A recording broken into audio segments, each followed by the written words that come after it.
the duly elected laws of our state related to congestion pricing. I reference this again today for one reason.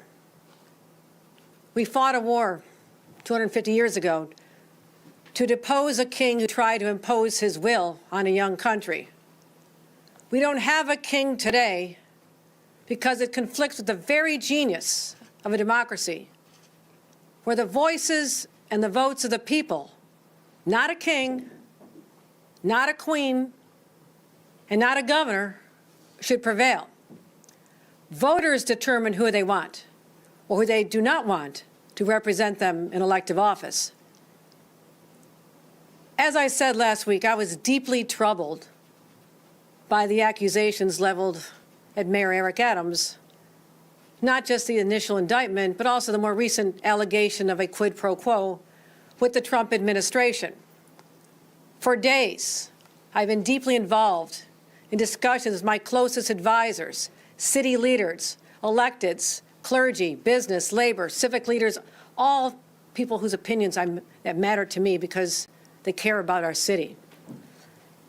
I consulted them and legal advisors on whether it's appropriate and necessary at this moment to exercise the power granted to me as the governor of the state of New York by the New York State Constitution and the City of New York Charter to remove a mayor from office. I've also heard from many voices of New Yorkers who feel outraged, who feel hurt, betrayed by what they have seen. And I want those New Yorkers to know I understand those feelings as well. After careful consideration, I have determined that I will not commence removal proceedings at this time. My strong belief is that the will of the voters and the supremacy, I cannot deny the people of this great city the power to make this decision for themselves. And to those who conclude that this decision is due to pressure from many groups or individuals, I say this: you do not know me. Constant pressure is what I deal with all day long, and it's absolutely no bearing on any decisions I make. I will say this: I also have concerns about disruption and chaos that such a move, such a proceeding could bring to the residents of this great city. And those who argue just go and remove them fail to appreciate there is a process involved, due process, the length of the process, and the impact that such a process would have on this city. And actually, with the timing, it's not impossible that we'd have a scenario where there's multiple mayors of this city in the course of 1 year. But make no mistake, the current situation is one that I take very seriously. That's why I want to spell out my immediate objectives. Number one, to stabilize this city and restore calm. Number two, ensure that all services for our residents continue without disruption. And three, to take steps to make sure our leaders are operating only with the city's best interests in mind, unimpeded by any legal agreements with the Trump Justice Department. I want to be very clear. There are past examples of coordination and cooperation between the federal government, the city, the state. It's not uncommon. But there's a clear line between cooperation and coercion. Given how aggressive the Trump administration has been, including its attempt yesterday to dismantle a previously approved congestion pricing program, and how deeply disturbing the comments from the president's border czar were, we know they'll stop at nothing to try and exercise control over New York. That is the fight we had yesterday. That is the fight we have today. And that is the fight I'm willing to take on for the next 1,430 days. To move this city forward, I'm undertaking the implementation of certain guardrails that I believe are a first start in reestablishing trust for New York City residents, and ensure that all decisions out of City Hall are in the clear interests of the people of this city and not at the behest of the president. I'm proposing 3 immediate actions which I believe will help protect New Yorkers. First, I'm proposing legislation to create a special Inspector General for New York City affairs within the Office of the State Inspector General. The State Inspector General will be able to direct the New York City Department of Investigations. And the mayor will only be able to remove the Department of Investigations commissioner with the approval of the State Inspector General. This will protect the city's investigations from any interference, make sure that there's no lack of independence as they make their determinations, and allow the Inspector General to focus more directly on any improper activity that may arise out of New York City. They'll also give reports to us. We'll have access to information. Second, I'm proposing giving the city controller, the public advocate, and the New York City Council Speaker an independent authority to clarify the independent language to commence litigation against the federal government when necessary and using outside counsel. The city's law department will still have the opportunity to initiate legal actions within 7 days of any request, but the whole of city government should not be reliant on City Hall for legal cases where the people may be under attack by the federal government. Third, I'm expanding funding for the Office of the Deputy State Comptroller General, Comptroller for City Oversight, because this stepped-up oversight, again, gives us an independent line of sight into potential decisions related to the federal government. This will be paid for by city receipts. Once these measures are enacted, they'll be effective immediately and expire at the end of 2025, subject to renewal. I've already discussed these proposals with the City Council Speaker and the Speaker of the State Assembly and the Majority Leader of the New York State Senate. I also told the mayor that strong managers need to be identified to fill the roles of the deputy mayors before they become vacant, and that we in my administration, with strong relationships that we have, will work to accomplish that goal and do whatever he can to keep his key commissioners. I want to take a moment to put this all in context. New York is facing a grave threat from Washington. The Trump administration has said is already trying to use the legal jeopardy facing our mayor as leverage to squeeze and punish our city. The president's already trying to weaken our public transit system and undermine our state sovereignty. I call it the Trump revenge tour, and I have to stand in its way. Not surprising, he's taking out his anger and frustration over the 35 felony convictions he received here in the state of New York, taken out on our own New Yorkers. And as governor, I will be the vanguard against harm to our state and our people, and nothing will stand in our way. But once I have made a decision, I execute it, work hard to make it work. And my decision today did not come lightly, but the path forward for me is clear. I will retain the powers conferred upon me by the New York State Constitution, the city charter, but it's my sincere hope that these dark days will pass, elections will occur, and the people of New York will decide who they trust to govern this extraordinary city. And we can remain laser-focused and united against the storm clouds that are swirling 226 miles away in our nation's capital. My eyes are on the city, the state, and on Washington, and I'm ready and prepared to take on any fight against any threats to the well-being of our residents.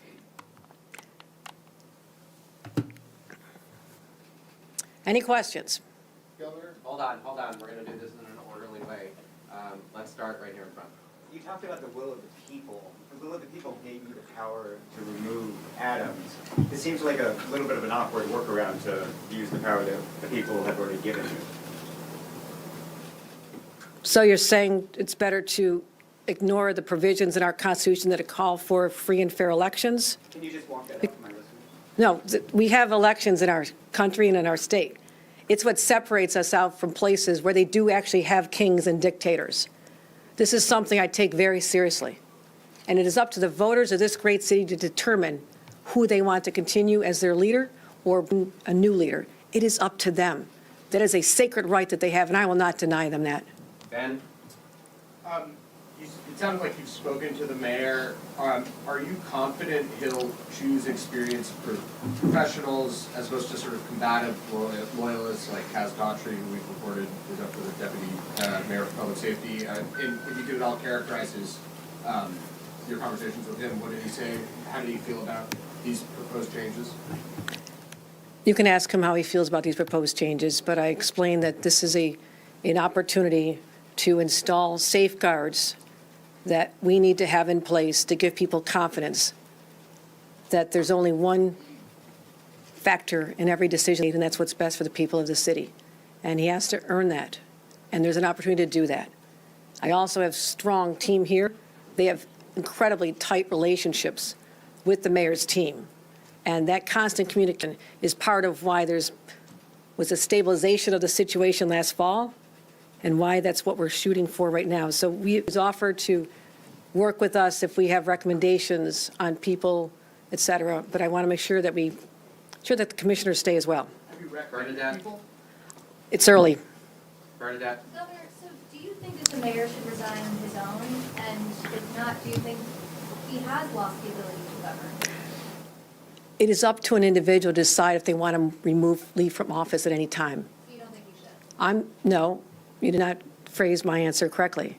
It is not up to me to tell them to leave. It is up to an individual if they want to resign the office to which they've been elected. Do you think that he's lost the ability to govern?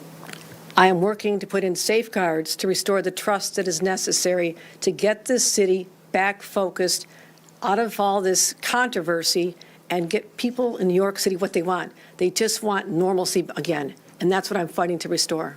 Ally in the back? So at this point, is removing the mayor from office off the table? I use the phrase "at this time." So you may revisit it at some point? I will never surrender power that I have. Is there anything that could happen coming out of the court hearings that would change your mind? I'm not going to say at this time. I need to see what the court happens, but I also, as I said, it is my duty as the governor of this state to make sure I'm aware of what's going on, that if there's problems, that I intercede, but otherwise, these are duly elected officials who have jobs to do as well. Mark in the back? Governor, the mayor and Tom Homan had discussed putting ICE back in Rikers. So with all these provisions that you're putting forward, would that stop that? What position would you take and what would you do to either allow that or stop that or any of the moves that they planned or hammered out between the two of them to do? This becomes a question of whether or not that complies with the city charter and city ordinances, and that's something I will be watching. You want that? Melissa? Listen. Governor, you mentioned that this is subject to renewal at the end of 2025. What is the reason for that, and what situation would necessitate you continuing this past, potentially the mayor's term? Ask me at the end of December 2025. Mac? Governor, the mayor has not answered any questions in the past few weeks about any of this stuff. He hasn't addressed the public recently. Do you think that he should answer questions and be held more accountable, and would that ease New Yorkers' fears? I'm not his communications director.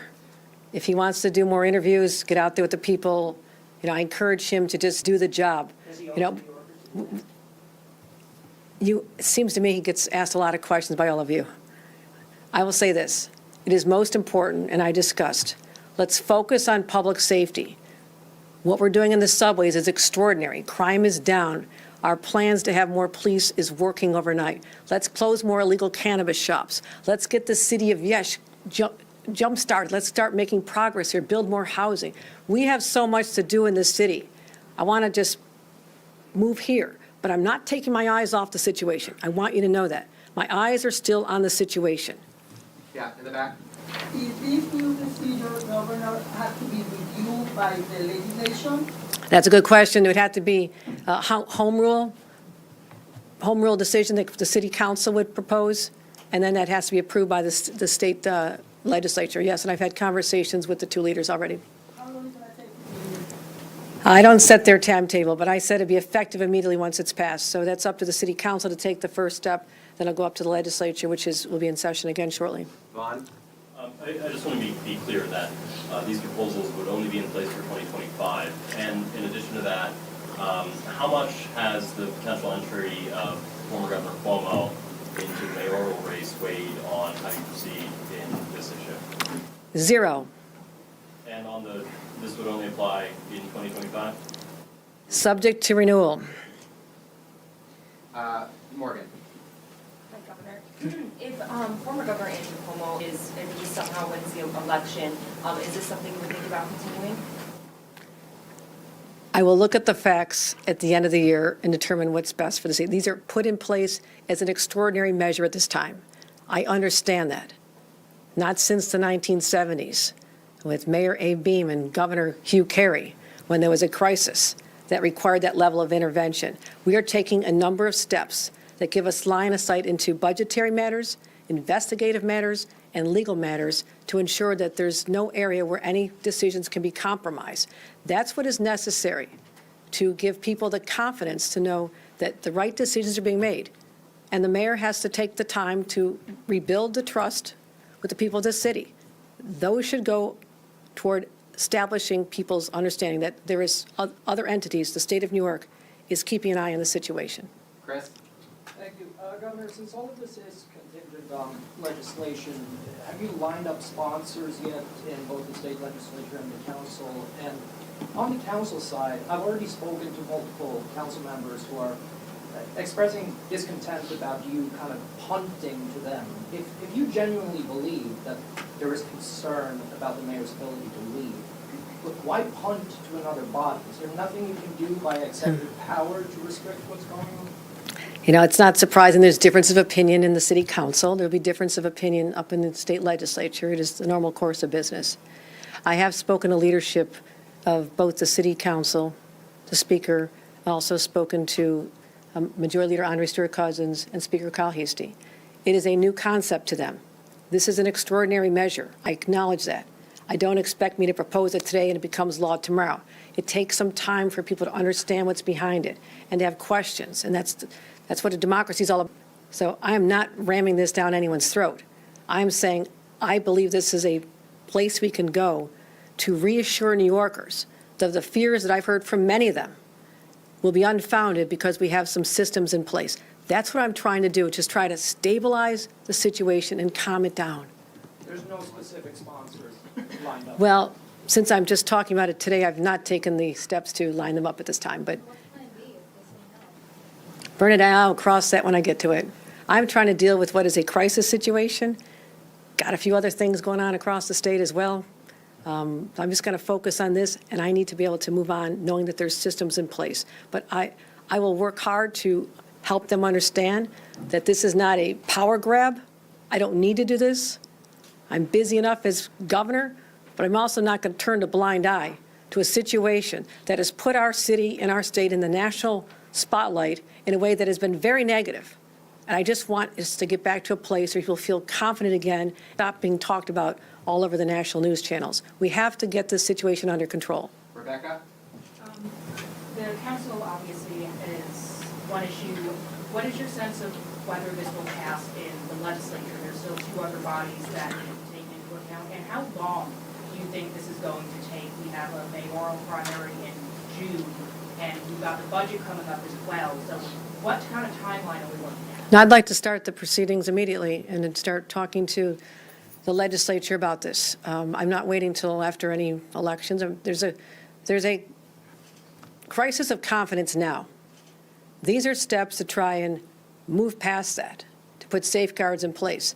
I want to work with our legislators, who I also believe would have the same objective of allowing the 8.3 million people who occupy this great city, let them have some peace of mind to know that we're moving on, but with our eyes on the situation. That's what's most important. Is there any concern that the mayor himself will try to veto a home rule message passed by the council? I believe the council would have the 2/3 vote if they wanted to. I mean, again, home rule, when you asked about the legislature as well, we have a lot of deference to home rule requests. When I was in local government, I had to put in home rule requests. There's a lot of deference to that. That's our system of government here. But anybody else want to comment on home rule? Yeah, there are two ways for a home rule message to be enacted. One is with the mayor's sponsorship with 50%, a majority of the council. And if the mayor is not involved, then it's a 2/3 vote in the council. All right, last one, Gwen. You said earlier this week that you had serious concerns about the long-term future of the administration. Has Mayor Eric Adams done or said anything in the past week that has given you new confidence in his leadership? I have found a path forward that I believe gives me confidence with having this system in place, a line of sight into budgetary matters, investigatory matters, as well as legal matters. And this is what gives me the confidence to know that there is a system in place of checks, if you will. But I also do not want to be running the city of New York. The mayor needs to have a team in place, restore the confidence of people that there's competent government being delivered. This is not a move for me to say, I want to be the mayor of New York. I love being the governor of New York. All right, thanks, everybody. Appreciate it. Thanks, everybody. I appreciate it. Thank you.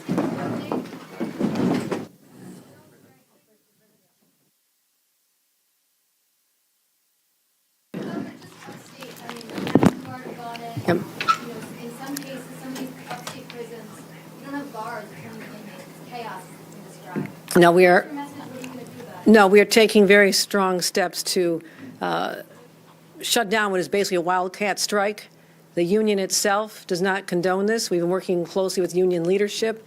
I've instituted a number of measures to ensure that the prison population, the existing guards who I praise them for showing up and doing their jobs. I truly do. These are tough, tough jobs, but also the incarcerated individual population as well as administrators.